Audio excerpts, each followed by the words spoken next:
세상에 어떻게 이런 일이 일어날 수 있는지 제가 작년에 겪었던 일은 핫토픽감으로 정말 황당한 일입니다.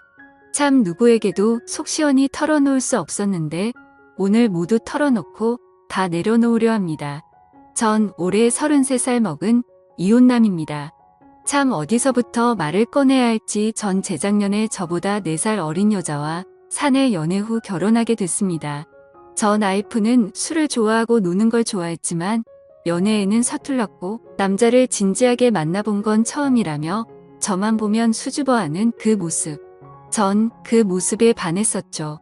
저희는 비슷한 집안에 같은 회사에 뭐 서로 모난 거 없이 부족한 거 없이 비슷비슷하게 그냥 무탈하게 평탄하게 결혼해 골인하게 되었죠. 신혼여행은 하와이로 갔습니다. 전 와이프는 혼전순결주의자라서 1년 연애 동안 별다른 진도를 빼지 못했기에 하와이에서 지냈던 그 밤이 첫날 밤이었죠.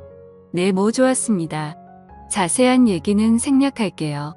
아무튼 그렇게 행복한 시간을 보냈었고 전 술을 잘 못하지만 전 와이프는 타고난 술꾼이었기에 일정 내내 제가 먼저 골아 떨어졌었고 전 와이프는 새벽까지 혼자 술을 마셨는지 아침에 눈을 떠보면 비몽사몽 제 옆에서 잠들어 있었습니다.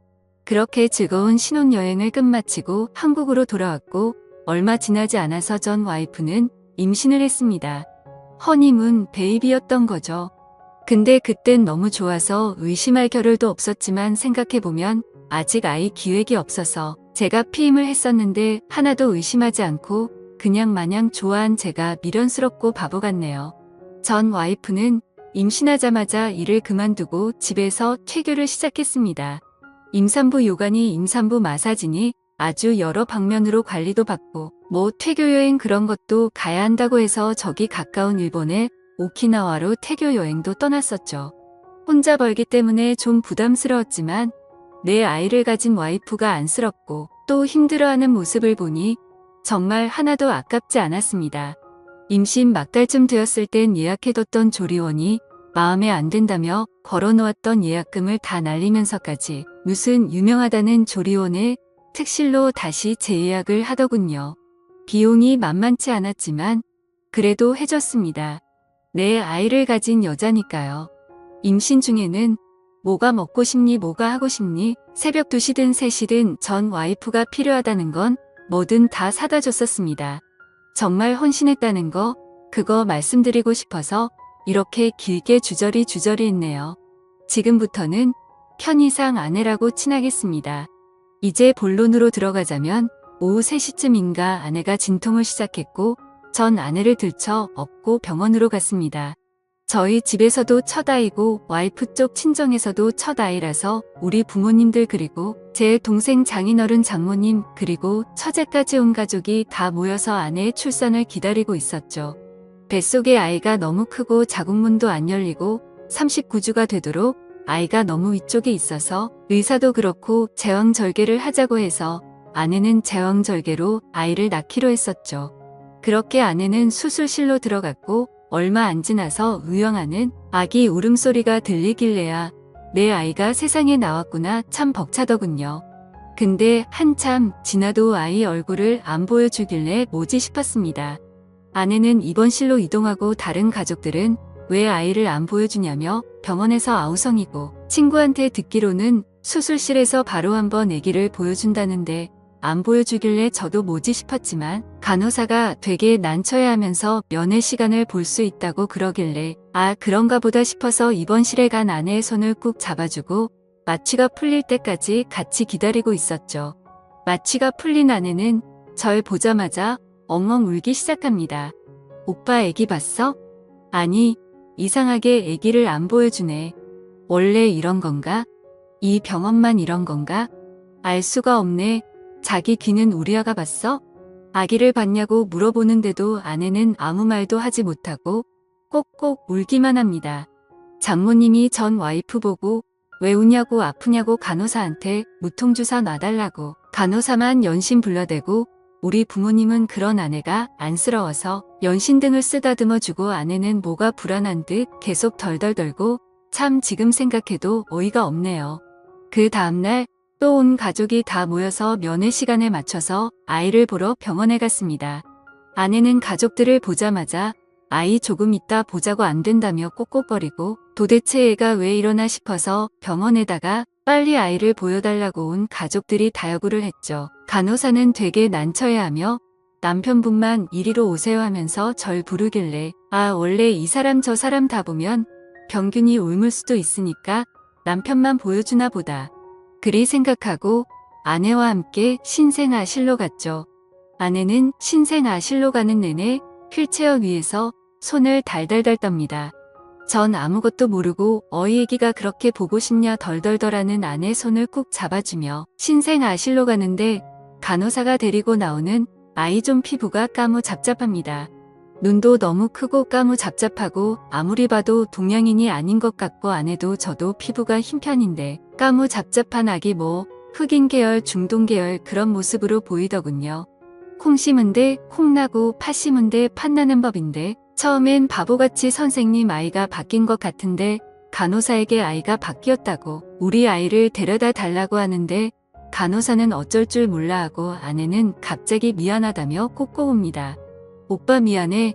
정말 미안해. 전 상황 파악이 되질 않았고 멍하니 서서 아기를 바라보다가 그냥 밖으로 나와버렸습니다. 밖에 나와서 연신 줄담배를 피고 참 이게 무슨 일인가 어찌된 일인가 한참을 생각하다가 병실로 들어가는데 병실 앞에서 고성이 오갑니다. 장모님은 무릎을 꿇고 내가 딸을 잘못 줬다고 울고불고 우리 부모님은 이게 무슨 일이냐고 소리소리를 지르고 아내는 눈물만 꼭꼭 흘리고 전 그냥 병실로 들어가서 부모님 손을 이끌고 나와버렸습니다. 저게 내 아이는 아니든 어제 수술한 사람 붙잡고 할 얘기가 아닌 것 같아서요.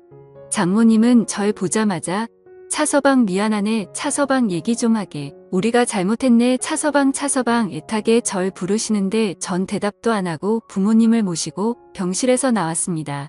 4일 뒤 아내가 퇴원을 하고 처가댁으로 와달라고 하더군요. 4일 동안 아내가 수백 통의 문자를 보내고 장모님의 수십 통의 전화를 했지만 전 하나도 답하지 않았습니다. 그냥 이혼 서류를 챙겨서 아내의 퇴원 당일 처가댁으로 향했죠. 그제서야 전 입을 열고 물었습니다. 어찌된 일이냐고 왜 피부색이 저러며 애 눈, 코, 입이 외국인 같냐고. 그러자 아내가 하는 말이 오빠가 신혼여행 내내 밤 10시도 안 되어서 골아 떨어져서 자길래 자기 혼자서 호텔 바에 내려가서 술 한잔 하다 보니 어떤 외국인이 와서 말을 걸었고 자기는 그때 너무 만취된 상태였기에 상황 분간도 못하고 그 남자에게 엎어서 어디 해변가에서 그 남자에게 당했다. 술이 너무 취했었기 때문에 난 그게 꿈인 줄 알고 아무 말도 안 했었는데 애가 태어나 보니 그게 꿈이 아니라 실제 있었던 일이구나. 이제 생각이 났다며 참 말도 안 되는 핑거리를 늘어놓더군요. 장모님은 차서방. 우리 딸도 당한 거네.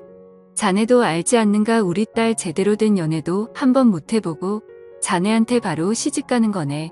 실수지 않는가. 한 번만 용서해주고 아이는 내가 절대 자네 눈에 보이지 않게 잘 숨겨서 키우겠네. 원한다면 외국으로 보내던지 어디 아이 없는 부모들한테 입양을 보내던지 자네가 원하는 대로 해주겠네. 계속 연신 저에게 사정을 하시고 장인어른은 계속 한숨만 쉬시고 그 와중에도 정말 아내가 그 남자에게 당했던 거라면 용서해야 할까. 별의 별 수백 가지 생각이 다 들더군요. 제가 아내에게 첫 남자인 건 맞으니까요. 전 고민해본다고 하고 집으로 돌아왔습니다. 그리고 집에 와서 신혼집에서 컴퓨터를 켜서 이것저것 검색을 해보는데 문득 아내가 의심스러워져서 아내의 네이버 아이디로 로그인을 해봤죠. 참 제가 판도라의 상자를 열었더군요. 아내는 네이버 지식인의 처녀 막 수술 그리고 성형 임신 중 친자 확인, 해외 입양 등등 참 여러 질문을 올려놨고 그 질문들을 모두 읽어보니 아내에게 제가 첫 남자가 아니라 아내는 수술을 해서 처녀인 척 했었던 거였고 그 남자에게 당했다는 사실을 까맣게 잊고 있었던 것도 아니고 실은 다 알고 있었기에 임신 중에 친자 확인을 할 수 있는지 애를 가족들 몰래 낳을 수 있는지 참 이것저것 말도 안 되는 질문들을 연신 하루에도 두세 개씩 했더군요. 참 지금 생각해보니 당했다는 것도 거짓답습니다. 당했으면 남편인 나한테 말해서 그 남자를 잡을 생각을 했어야지. 전 그냥 두말 안 하고 그 지식인 질문들을 프린트해서 이혼 서류와 함께 아내에게 보냈고 아내는 군말 없이 이혼 서류의 도장을 찍었습니다. 그렇게 저의 짧은 결혼 생활이 끝났고 아내는 지금 무얼 하는지 전혀 소식을 모릅니다. 동기에게 물어보니 육아휴직을 끝내고 퇴사했다고 하더군요.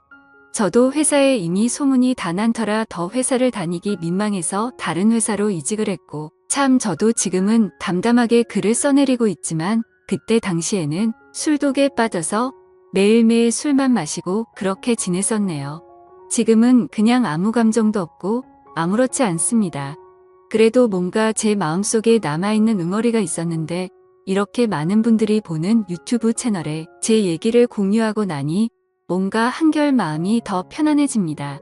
저도 이제 좋은 인연 만나고 싶은데 세상에 아무 여자도 믿을 수 없을 것 같아서 이렇게 평생 혼자 살아야 하나 싶습니다. 긴 글 읽어주셔서 감사합니다.